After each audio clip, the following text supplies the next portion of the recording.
Guys, nag-snow daw sa New Manila. So, dami ko nakikitang video neto sa FYP ko sa TikTok. And dito nga daw yun nangyari sa New Manila. And sabi, may snow daw sa Philippines. So, sa mga hindi pa nakakapanood ng video, ito siya. Oh my gosh! What?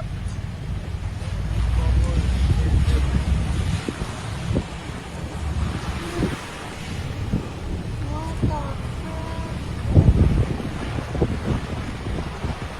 So, sa unang tingin, mukha talagang snow yung nasa kalsada, pero hindi daw yun snow. Ang sabi ng mga nasa comment section, yun daw ay foam. Pwedeng galing siya sa kanal, tapos umulan ng malakas. So, umakyat yung foam sa kalsada. So, nag-cover ng foam yung kalsada, kaya nagmukha siyang snow. Ang question dito is, possible ba talagang magkaroon ng snow dito sa Pilipinas? And ginugel ko, ang sabi dito, no, even during the cool, dry season, the temperatures in the Philippines are not cold enough for snowfall to occur.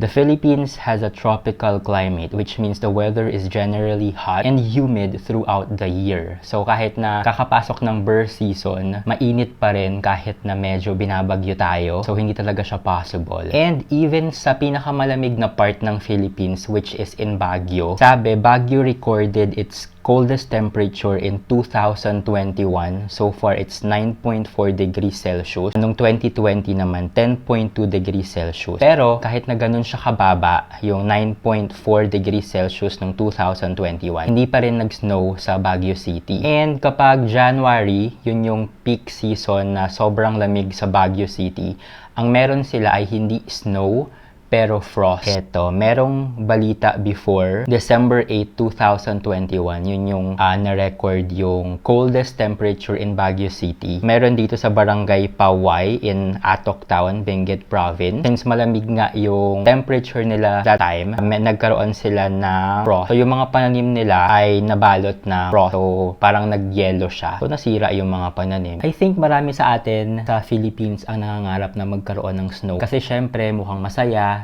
tulad ng mga napapanood natin sa mga movies, especially kapag maka-experience tayo ng White Christmas, mukha talaga siyang masaya sa simula. Siguro masaya siya kapag sa una, pero after a week or two, kapag makapal na yung yellow, doon natin ma-realize na hindi talaga tayo prepared sa malamig na panahon. Marami din nagsasabi na ang Philippines daw ay hindi prepared sa winter kasi syempre, paramihan sa atin dito ay umaasa sa mga pananim, sa pagfa-farm, especially sa province. And kapag nabalot tayo ng yellow or pag nagkaroon ng winter sa Pilipinas, masisira yung mga pananim natin and makaka-apekto yun sa ating economy. Tulad nung nangyari sa Baguio from December up until February, every year yun. Kadalasan sa mga pananim nila ay naka-cover ng frost or ng yellow dahil sa sobrang lamig. And kapag nangyari yun, madami talagang nasisira sa mga pananim na hindi na nababenta. So talagang kawawa yung mga farmers natin if ever na mangyari na magkaroon ng snow sa Philippines. And yung mga bahay sa Philippines ay hindi siya designed sa malamig na panahon. So meron lang tayong aircon kapag summer and wala sa atin yung mga nag-heater kapag rainy day. So hindi talaga mahal at marami ang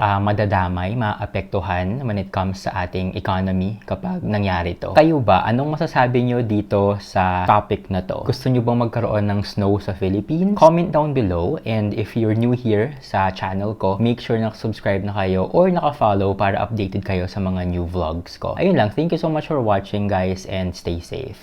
Bye-bye for now.